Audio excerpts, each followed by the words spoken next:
Hello everyone, my name is Varun Matolia and this is a lecture series on transportation engineering. This is a part of GATE classes arranged by TechU faculties in order to provide free GATE coaching for the students all over India. We are here at lecture number 10. This is the second lecture on vertical alignment. Let's quickly revise what we have done in our last lecture so that we can do some practice questions out of that. So in our lecture 1 on vertical alignment, we saw there are gradients.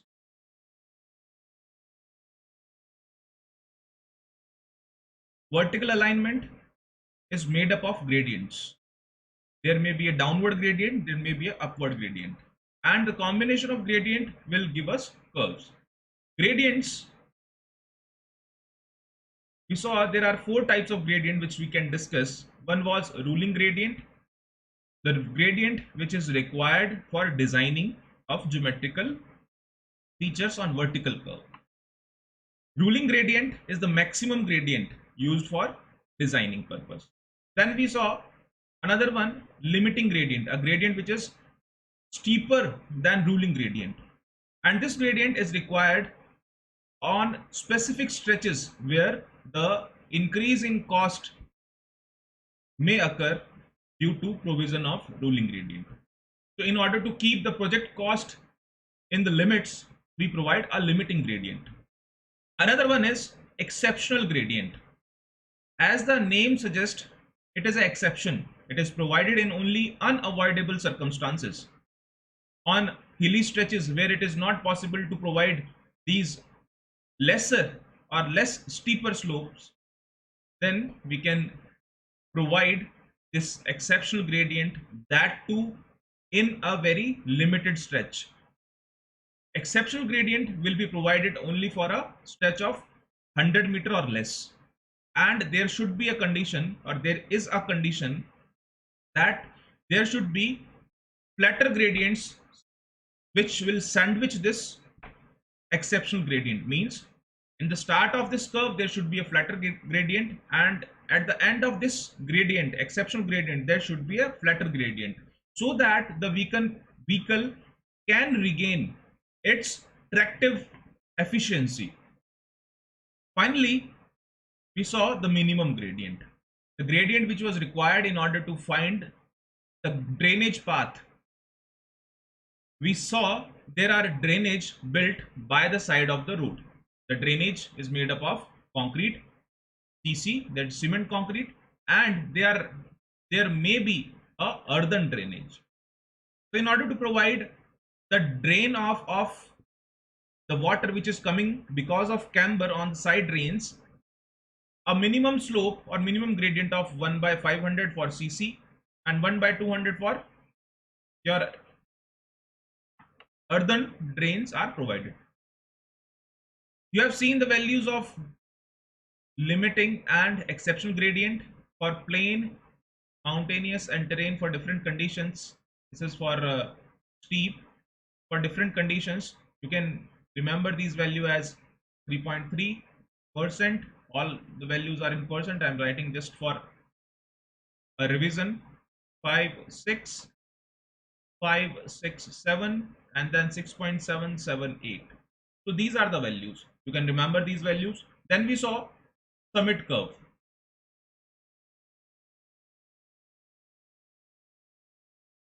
What was summit curve? A curve which is convexed upward. When a rising gradient beats another gradient which is falling, the curve which is made in order to join these gradients or road with these gradients is known as a summit curve. And this is defined with a very simple definition, that any curve making convexity upward is known as a summit curve. We saw the equation of a summit curve with respect to the tangent was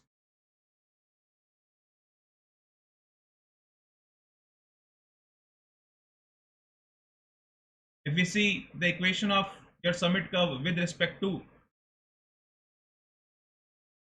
your x-axis, or natural y, we saw the origin was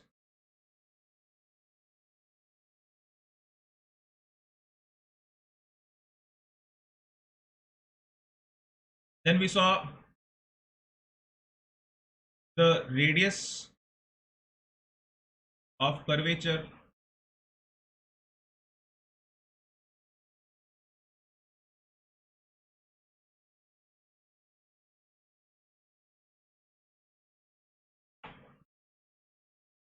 it was r is equals to by n.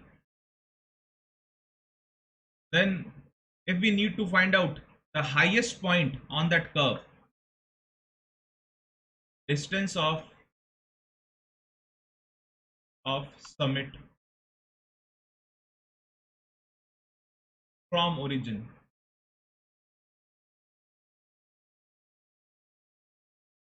value is x is n1 by n l, and by putting this value into the equation we can calculate the height of summit.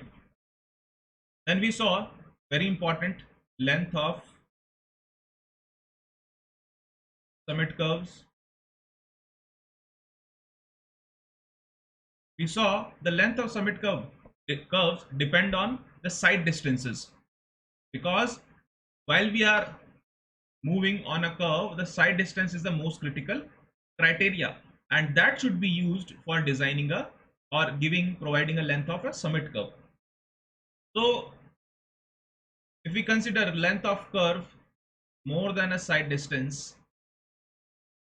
then we calculated the length of curve using this formula, ns square by 2 root h1 plus h2. So this was the formula square.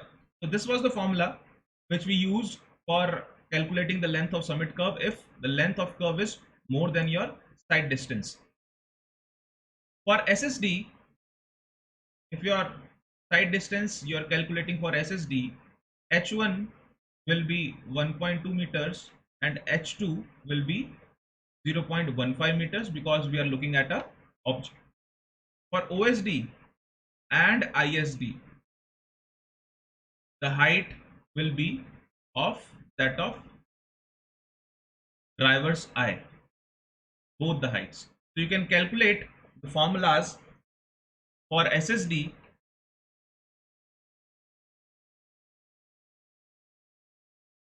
The length of curve can be written as ns square by 4.4. Very important formula for OSD and ISD. Length of curve will be ns square by 9.6. For above formula, SSD formula, S will be equal to your stopping side distance, and for the formula for OSD or ISD, the S will be equals to the overtaking side distance or your intermediate side distance. These formulas are provided for length of curve when length of curve is greater than side distance.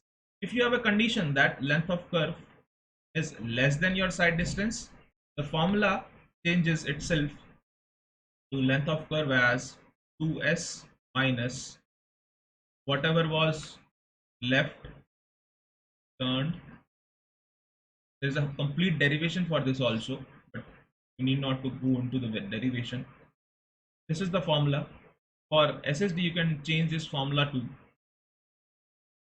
length of curve is equals to 2s minus 4.4 n, and OSD, ISD, length of curve changes to 2s minus 9.6 by n.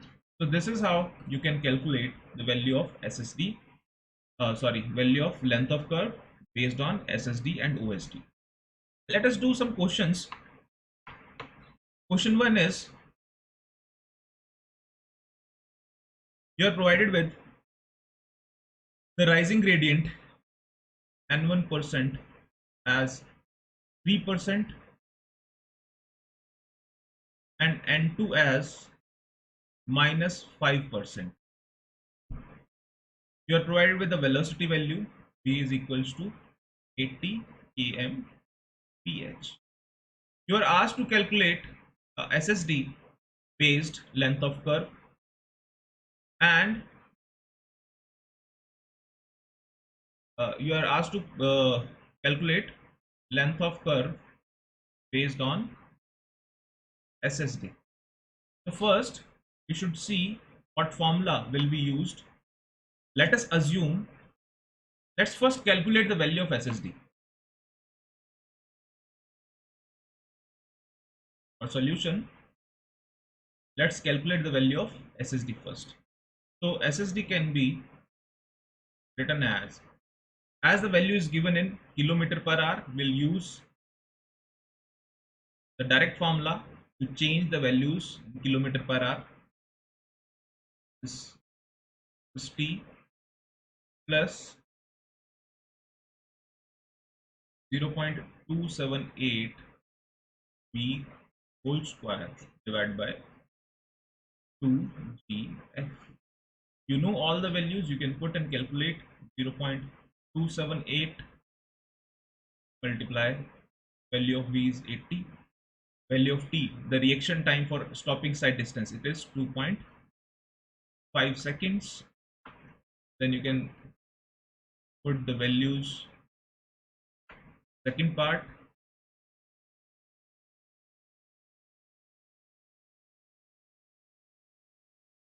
T is 9.81. The value of F for 80 kilometers per hour, you know the value is 0.35. But if you don't remember, you can put any value 0.35 to 0.40. Better keep your value nearer to 0.35, because if denominator is more, this value will be less. And by doing this, we are providing over safe design. So we should not go on over safe design. Sorry, the safety will be less. If we write it as 0.35, the value is least. The value of combined equation will be more. So SSD provided will be more, and we will be more safe. So you can calculate this value.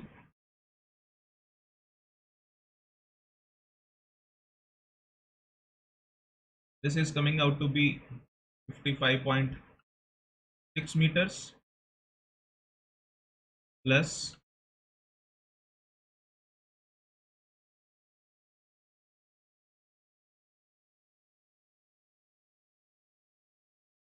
this is coming out to be 72.03 meters, and if we add up, it is equivalent to 127.63. You can write it as 128 meters. So we have the value of SSD as 128 meters.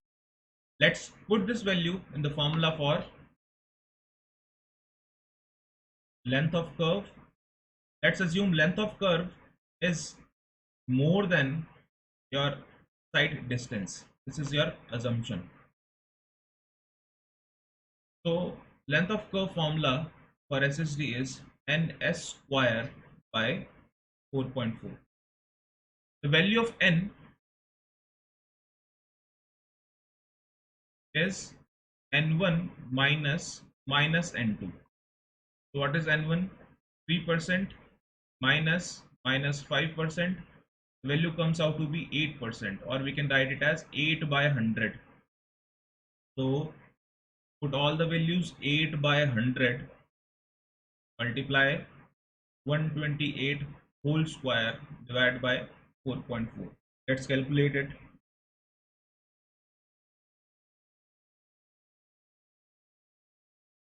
The value is coming out to be 297.89 meters. So the assumption which we have taken, that length of curve is more than your SSD, holds good. So till here our question is correct. Somehow if in this question you find that the value of LC, length of curve is coming out to be less than your side distance, then you can easily move on to the another formula and calculate the length of curve. Let's do another question so that we can include our SSD, OSD and ISD. For next question,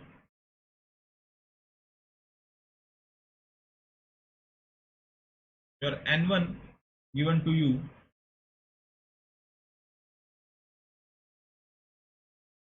is 1 by 50, N2 given is 120. The velocity given here is, or okay, velocity is not given, SSD value is given, that is 180 meters, and OSD value is given, that is 640 meters, and you are asked to calculate the side distances based on these values for ISD also. So you know ISD, intermediate side distance, is equals to twice of your SSD, so it will be 360 meters. Let's calculate.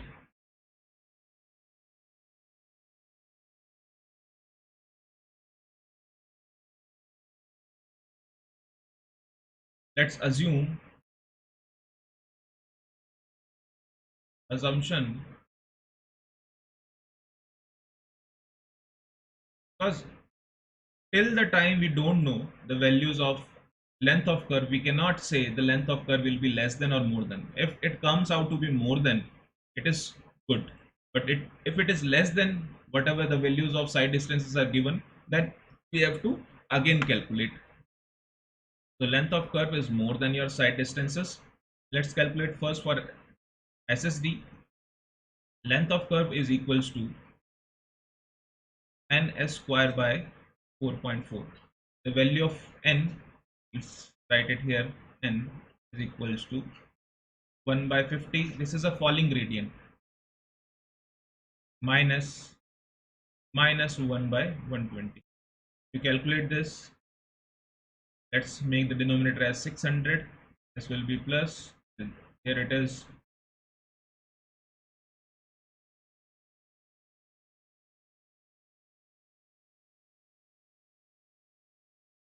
will be 12, this will be 5, you'll get 17 by 600. This is your n value. You can fill the value of n here, 17 by 600. Write the value of SSD, that is 180 square at 4.4. Now you can calculate the value of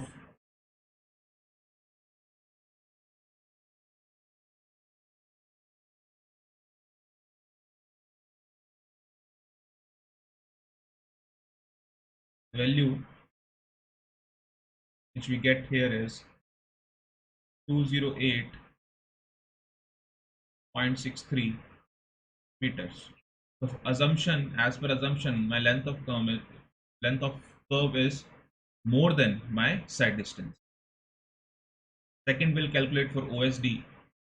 The formula will change, as OSD is equals to ns square by 9.6. This is the equation for the length of curve. We can put in the formula with the values and can calculate it.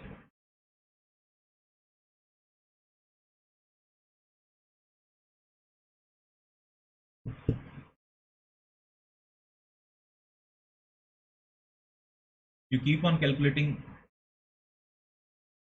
can match the equations or the results. This comes out to be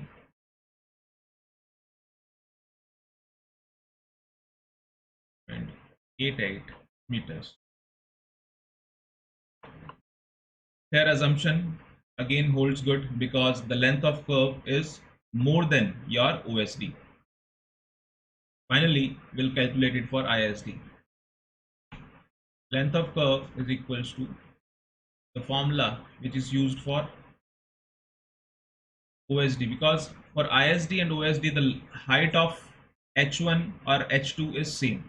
The object height is equals to the height of driver's eye. So you keep it same and the formula will be same. You'll just change the value of sight distance and it is 360 10.6. Let's calculate the value.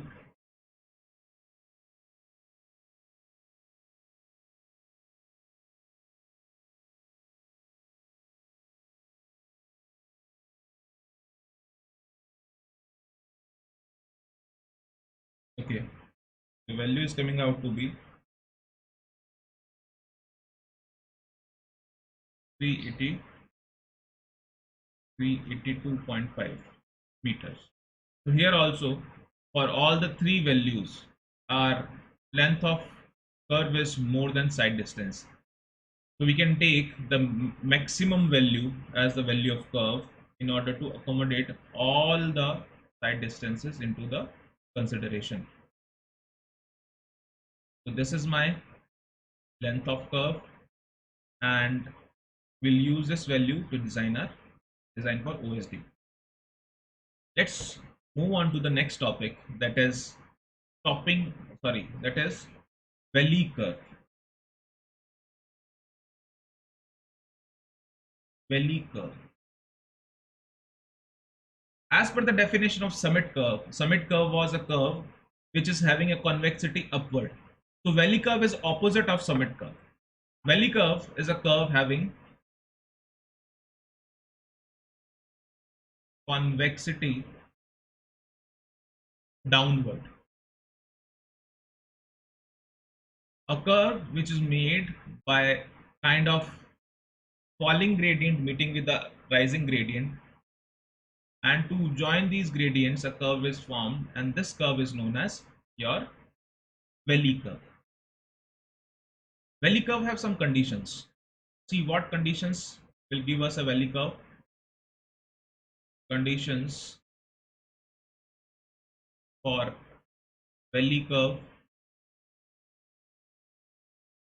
We have first condition, falling gradient or descending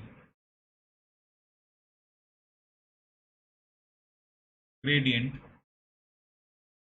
that is minus n% meets a rising or ascending gradient plus n%, then we'll get a valley curve, the same condition which is visible in your diagram. Another one is when a falling gradient, that is minus n%, meets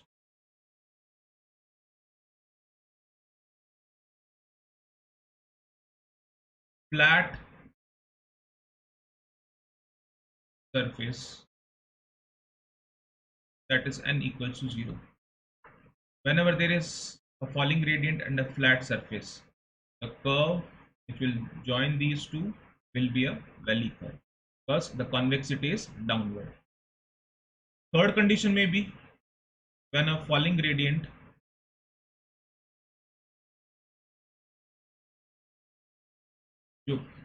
that is steeper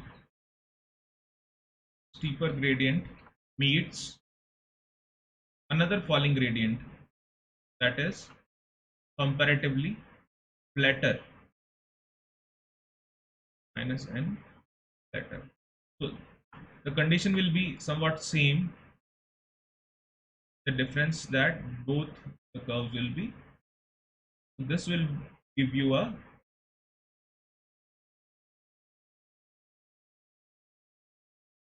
valley curve. Let us calculate the value of this deviation angle.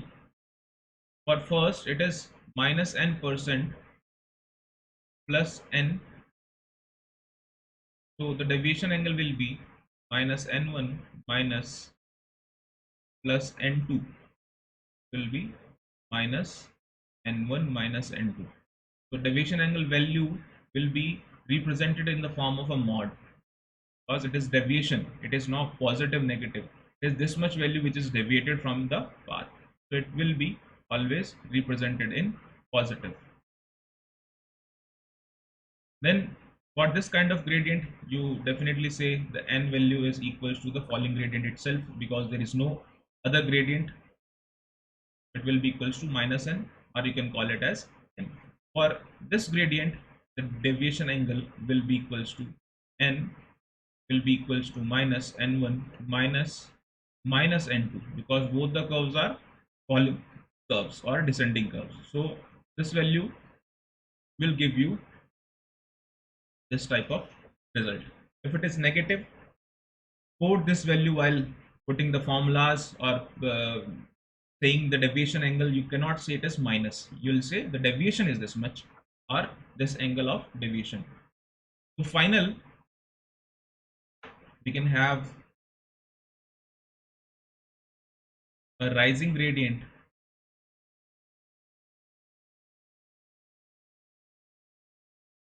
which is flatter.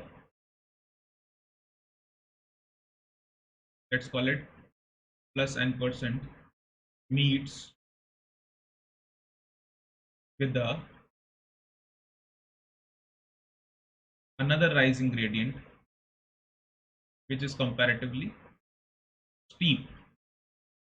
So this can be represented as plus n2%. Look at the scenario. This is a kind of flatter rising gradient, and this is a steeper rising gradient. So the curve joining these two will be a valley curve, and the deflection angle will be plus n1 minus plus n2. So this will be difference of n1 and n2. So this is how we can represent, or we can have the conditions for your valley curves. Now let's see valley curve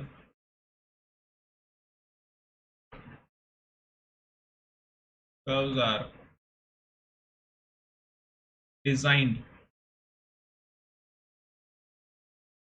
as cubic parabolas.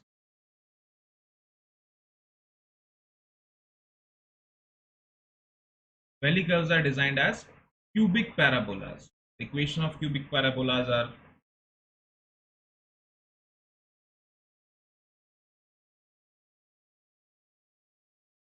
here. The value b is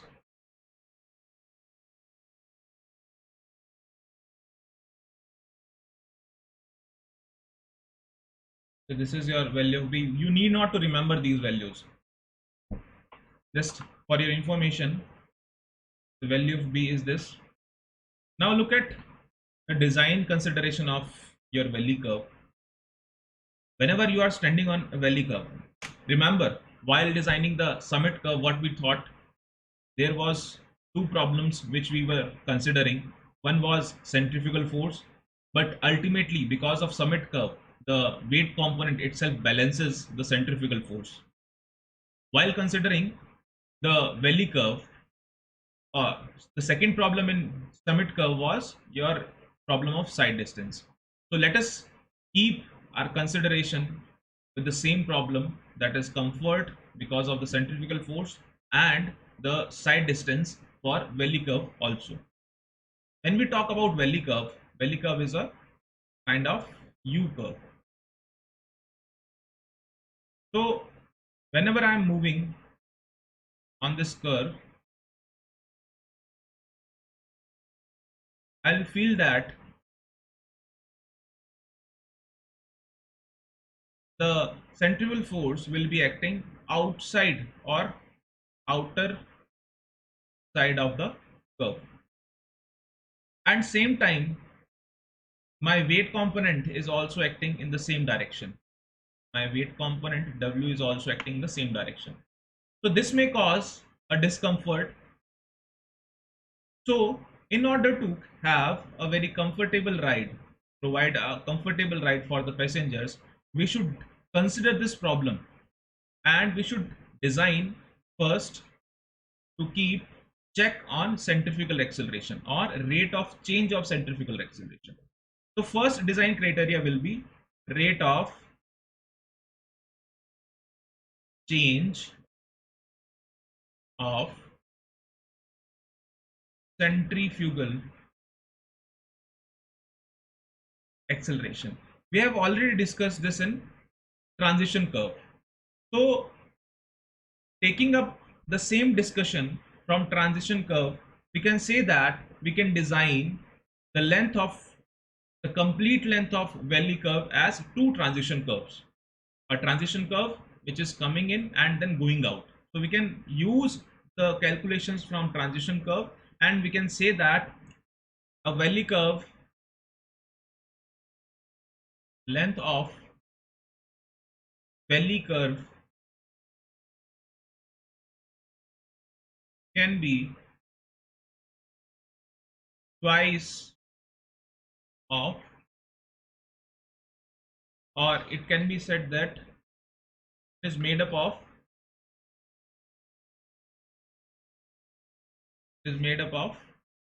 two transition curves. Write it again, no problem. This is centri glitch. Okay, so we can write it as valley curve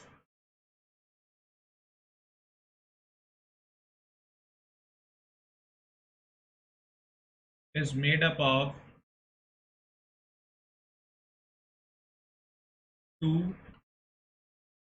transition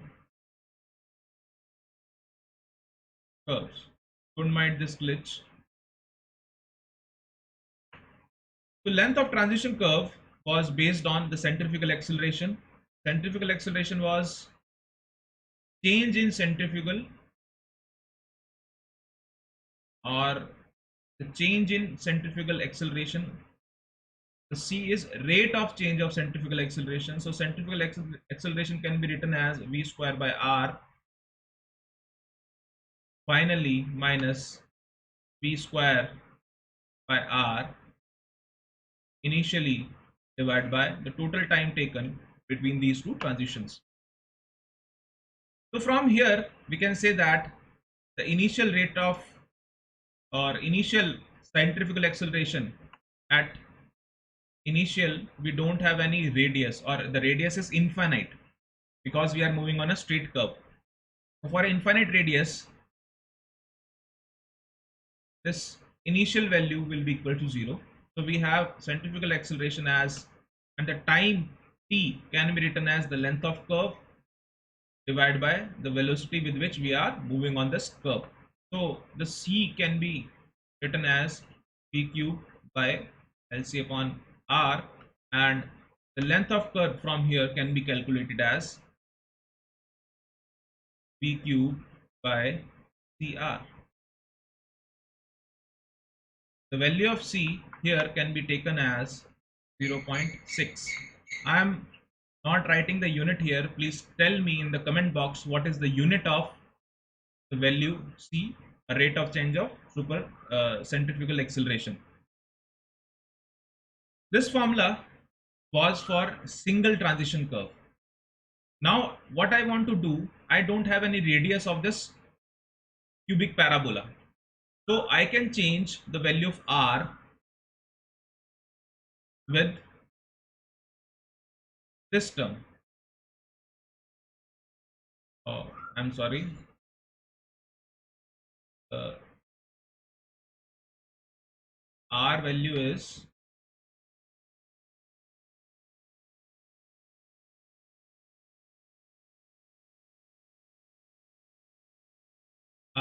is length of curve divided by the deflection angle. So let's write it here.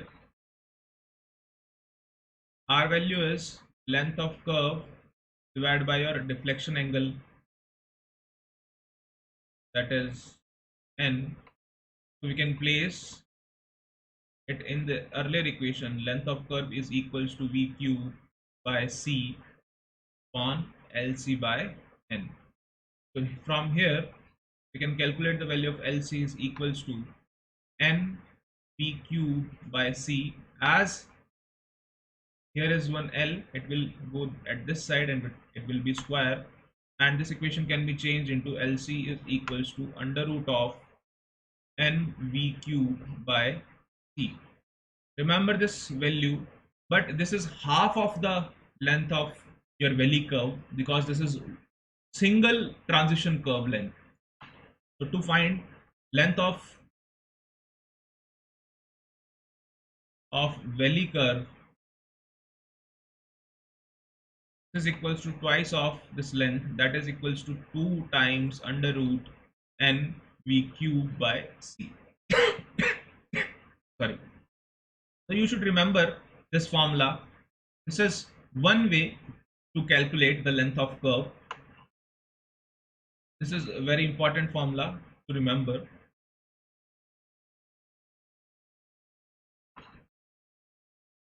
Another consideration will be based on side distance. Look at this curve. This is a valley curve. Imagine I am standing here. Will there be any problem of side distance? I'll be able to see this point, this point, this point, this point, this point, and till the end of the valley curve.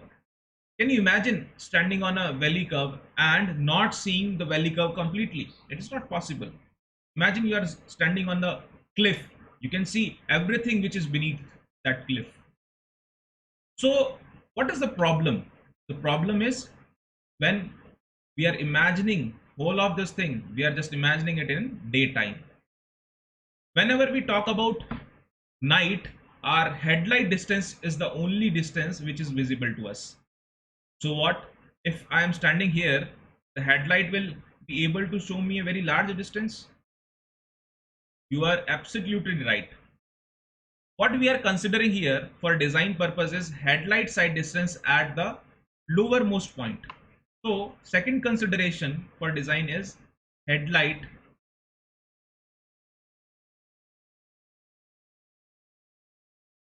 sight distance. Why this is important? Let's look at the scenario. This is your valley curve. You are standing with a vehicle here. With your headlight distance, you will be able to see a distance from here to here. Let's call it S.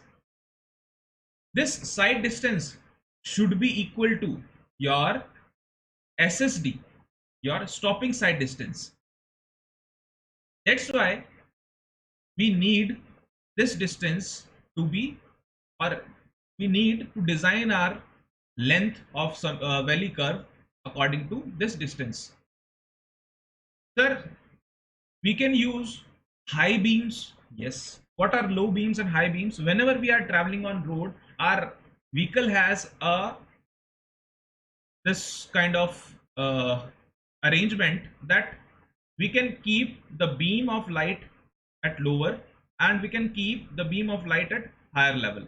These are arrangements provided on all the vehicles.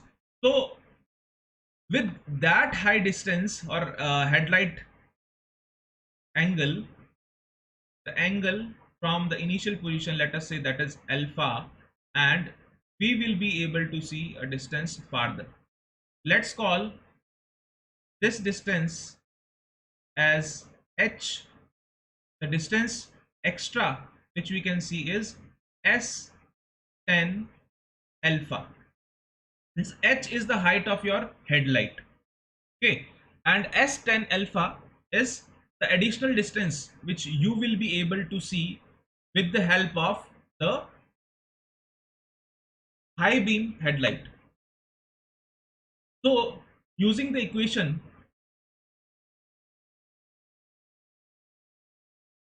we know that the y value at x equals to s, x equals to side distance, is equals to height plus s tan theta. From our previous calculations, we know a is equals to n by 2l. So we can put all the values here. Y is h1 plus s tan theta equals to n by 2l, and x is your side distance, s square, the same value here. We want the value of this length of curve. We can write length of curve as ns square by 2 h1 plus s tan theta. So this is the length of curve for assumption then that length of curve is more than your side distance. This is your assumption because we are talking here the curve is more but the side distance is less. With this formula, first assumption length of curve is more than SSD, we have the formula as length of curve is equals to, you can see the formula, it is equals to ns square by 2 h1 plus s tan alpha, it is theta, it is alpha. So we'll write the same formula here, ns square by 2 h1 plus s tan alpha. For the practical consideration, h1 is height of headlight and it is equals to, as per IRC, it is equals to 0.75 meters. Alpha here is the deflection angle of light, that is equals to 1 degree. These values are provided by IRC. So if we put these values, the formula will change to ns square by, let's calculate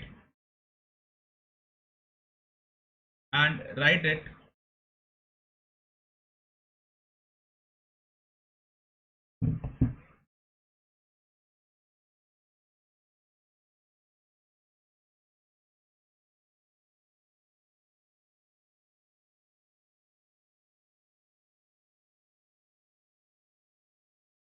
the formula will become, this is 7.5, so multiplication by 2 it will be 0.75 will be 1.5 and it will be 0.035 times s. So this is the final formula when length of curve is more than SSD. Similar way, when length of curve is less than your side distance, the formula can be changed. We have already seen the mechanism how we change the formula. We need not to get into the derivation portion. Divided by n. So this formula will be used to calculate the side distance or the length of curve for a given side distance. Let's do a question on the valley curve. Let us say a falling gradient of minus 1 by 50. If I am writing minus, this means it is a falling gradient, meets with a rising gradient of 1 by 30. The velocity of the vehicle is 60 km per hour, or let's call it 80 km per hour. So find out the length of curve. Using the first consideration, we will calculate the length of curve as 2 root n p cube by c. The value of c is 0.6. I'm not writing again the unit.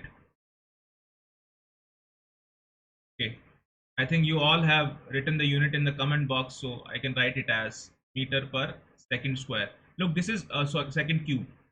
This is the rate of change of centrifugal acceleration. Acceleration itself is meter per second square.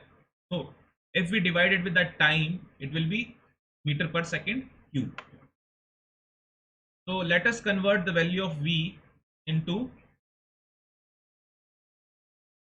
so we can write it as 36. This is equals to 22.22 meter per second. So let's fill all the values into the formula, and value is 1 by 50 minus 1 by 30. This is equals to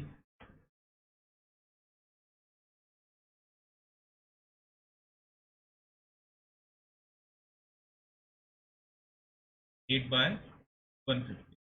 N can be written as 8 by 150. P is 22.22 times cube 0.6. Let's calculate.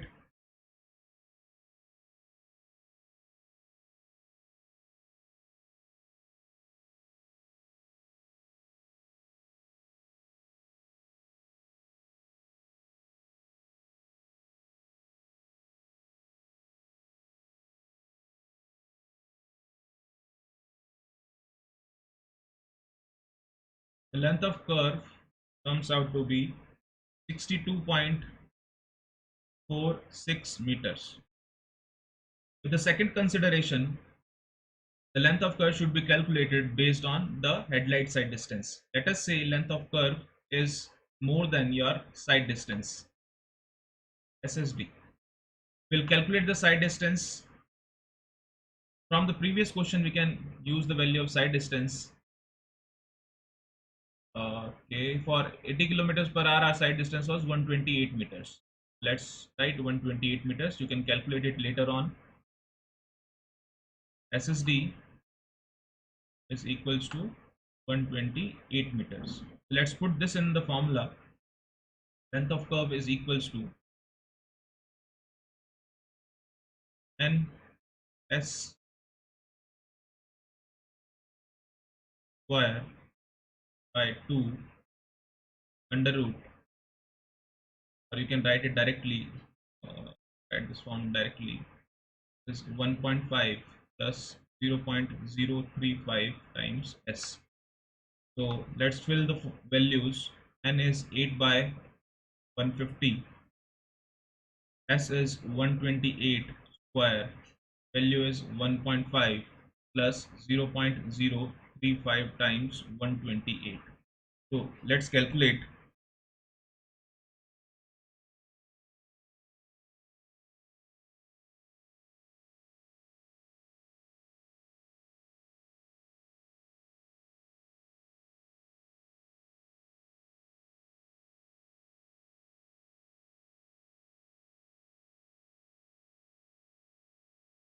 The length of curve using this formula is coming out to be 146.12 meters. You can round it off to nearest value. But here the assumption which we have taken, the length of curve is more than side distance. This is the side distance. This is the length of curve. So our assumption is true. So out of these values, we have to take up the larger value in order to accommodate both the consideration. So we'll take 146.12 as our design value for meters, as our design value for our valley curve. Let's move on to the last topic of vertical curves, that is grade compensation.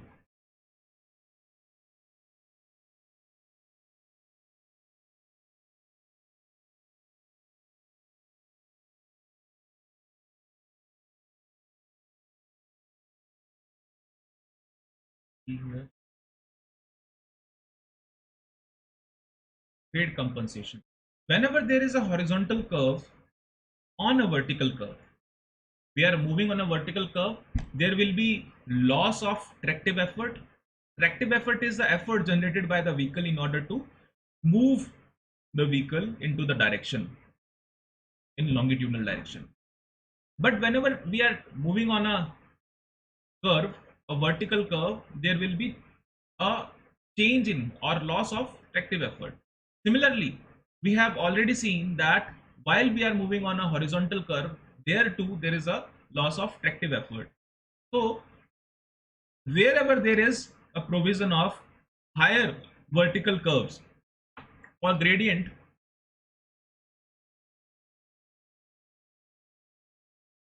more than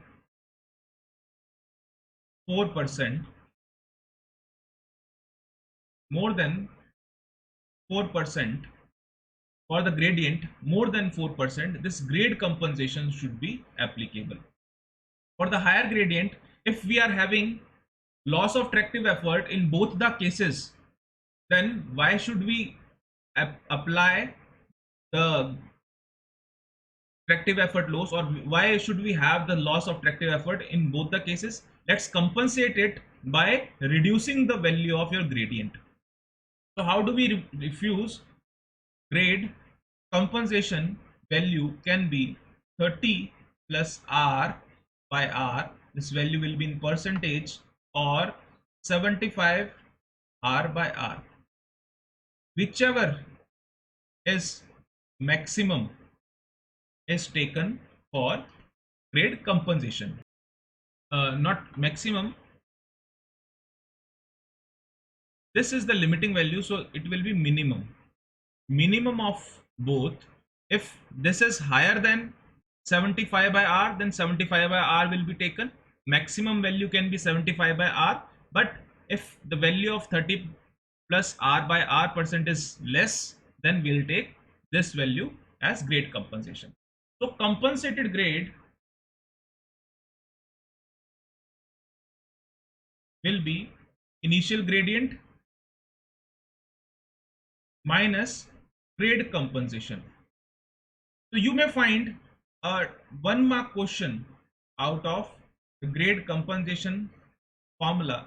So better you remember this formula and solve some of the questions from this grade compensation topic.